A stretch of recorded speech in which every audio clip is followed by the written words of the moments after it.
오늘의 큐티 말씀은 아모스 7장 1절부터 9절입니다. 제목 메뚜기 환상, 불 환상, 다림줄 환상.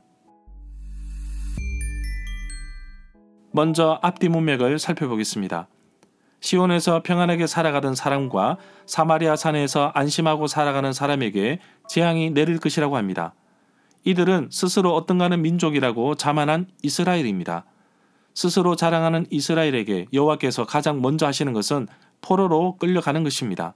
그러시면서 야곱의 교만을 미워하신다고 말씀하십니다. 여호와께서 이스라엘을 심판하시기 위해 한 나라를 보내어 치겠다고 말씀하십니다.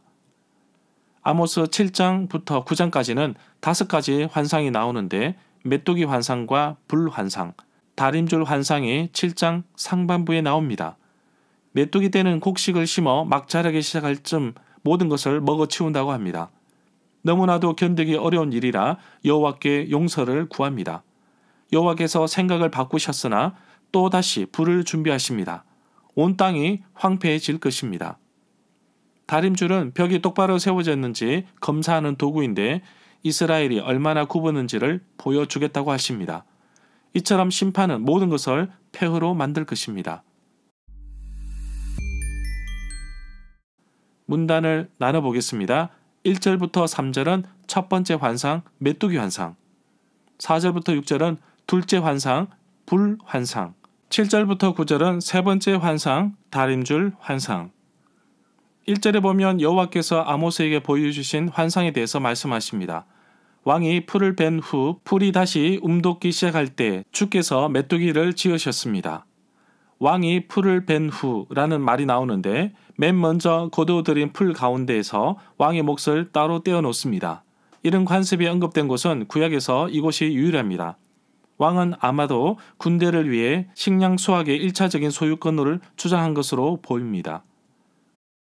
2절에 보면 메뚜기가 땅의 풀을 다 먹어버렸습니다.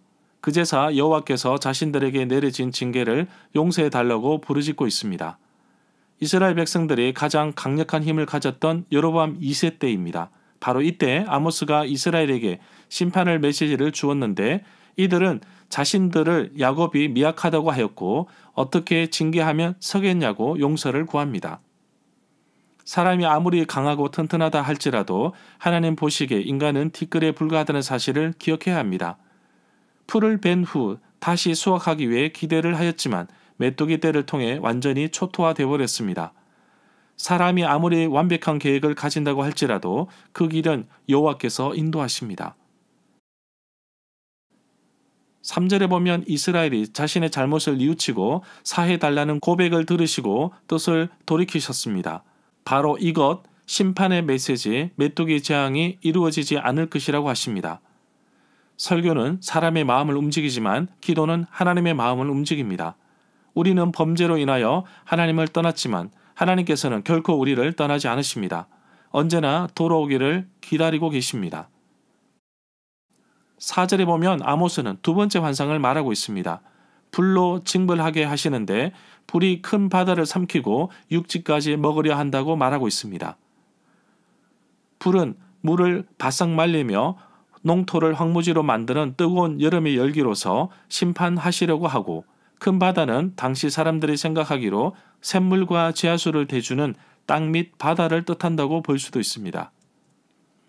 불은 하나님의 심판을 선포하는 데 사용되는 의미로 자주 사용됩니다. 여기에서는 가뭄을 상징한다고 봅니다. 큰 바다는 땅 밑에 큰 바다로 고대인들은 땅 아래 큰 바다가 있어서 때때로 지면을 뚫고 터질 수 있다고 생각했다고 합니다.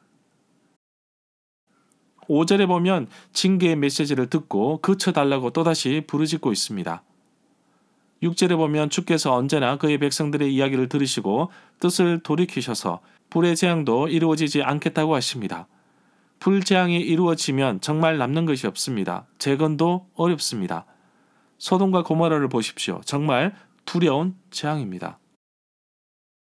7절에 보면 다림줄을 가지고 쌓은 담 곁에 서신 줄을 봅니다.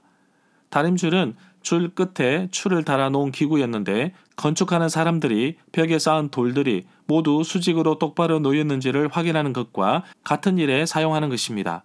결국 이스라엘은 다림줄 청량에서 벗어나 다 부수어야 하는 상황까지 놓여 있습니다. 8절에 보면 직접 아모스에게 무엇이 보이는지 물어보십니다. 다림줄이 보이는데 주께서 다림줄을 백성 가운데 두어서 다시는 용서하지 않겠다고 하십니다. 9절에 보면 이삭의 산당들이 황폐한다고 하는데 이스라엘이 숭배하던 우상을 말합니다. 또 이스라엘의 성소들이 파괴될 것이라고 합니다. 여로보암의 집을 파괴하겠다고 하십니다. 절마다 상세한 설명과 구절 해석, 핵심 내용과 중심 줄거리는 네이버 블로그에 올려져 있습니다. 내게 주시는 교훈입니다.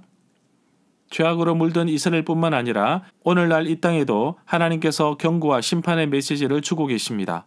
비록 메뚜기와 불같은 환상이 다르게 표현될지 모르겠으나 분명한 것은 하나님 말씀대로 살지 않는 그리스도인들에게 계속해서 경고의 메시지를 주고 계십니다. 하나님의 경고에 귀를 기울이고 바르게 살아가야 할 것입니다. 다림줄은 벽이 바르게 세워져 있는지를 측량하는 도구입니다.